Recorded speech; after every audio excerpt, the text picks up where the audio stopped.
മുസ്ലിമിന് പേടിയില്ല. ഇസ്ലാമിന് ആരെയും പേടിയില്ല. ഇസ്ലാമിന് ആരും പേടിക്കേണ്ടതുമില്ല.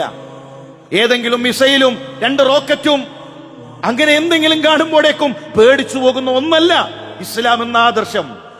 അതുകൊണ്ട് പ്രിയമുള്ളവരെ, ഈ ദീനിൽ നമ്മൾ പൂർണ്ണമായി പ്രവേശിക്കുക, ക്ഷമിക്കുക. ഇവിടെ പരീക്ഷണമുണ്ട്, ഇവിടെ കയ്പുണ്ട്, ഇവിടെ കണ്ണുനീരുണ്ട്. നാളെ സ്വർഗത്തിൽ സലാമൻ സലാമ, ആ സ്വർഗത്തിലാണ് നമുക്ക് സമാധാനമുള്ളത്. ഇവിടെ മരണപ്പെട്ടാൽ ദുനിയാവിൽ എന്തെങ്കിലും നഷ്ടമുണ്ടോ ഒരു മുസ്ലിമിന്? മറ്റുള്ളവർക്കല്ലേ മരണം നഷ്ടം.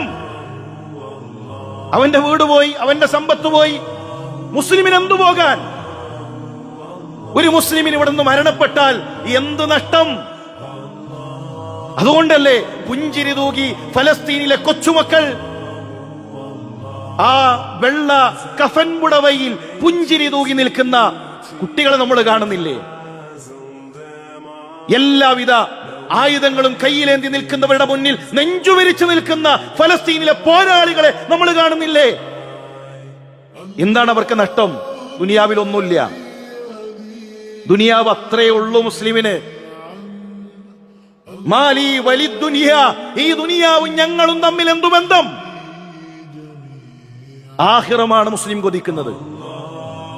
ഇവിടെ വീട് തകർത്താൽ, ഇവിടെ ജീവൻ എടുത്താൽ നാളെ അല്ലാഹുവിന്റെ സ്വർഗമുണ്ട്. ആ സ്വർഗത്തിലെയാണ് മുസ്ലിമീങ്ങൾ പ്രതീക്ഷിച്ചു കൊണ്ടിരിക്കുന്നത്. പ്രിയമുള്ളവരെ, ആ ഒരു ഈമാൻ നമുക്ക് പാഠമാകേണ്ടതുണ്ട്. നമ്മൾ ഒരിക്കലും ഒരു അഹങ്കാരത്തിലേക്ക്, അവിടെ ഇസ്ലാം സ്വീകരിച്ചതിന്റെ പേരിൽ പരീക്ഷണങ്ങൾ അനുഭവിക്കുമ്പോൾ നമുക്ക് പലപ്പോഴും എത്രത്തോളം ഇസ്ലാമിന്റെ നിയമങ്ങൾ നമ്മുടെ ജീവിതത്തിലേക്ക്, നമ്മുടെ കുടുംബത്തിലേക്ക്, നമ്മുടെ വീട്ടിലേക്ക് കൊണ്ടുവരാൻ കഴിയുന്നു എന്നത് നാം ആലോചിക്കുക. അല്ലാഹു പൂർണ്ണമായി ഇസ്ലാമിനെ സ്വീകരിക്കാൻ, ഇസ്ലാമിന്റെ വിശ്വാസങ്ങളെ ജീവിതത്തിലേക്ക് കൊണ്ടുവരാൻ നമുക്ക് തൗഫീക്ക് നൽകി അനുഗ്രഹിക്കുമാറാകട്ടെ. നമ്മൾ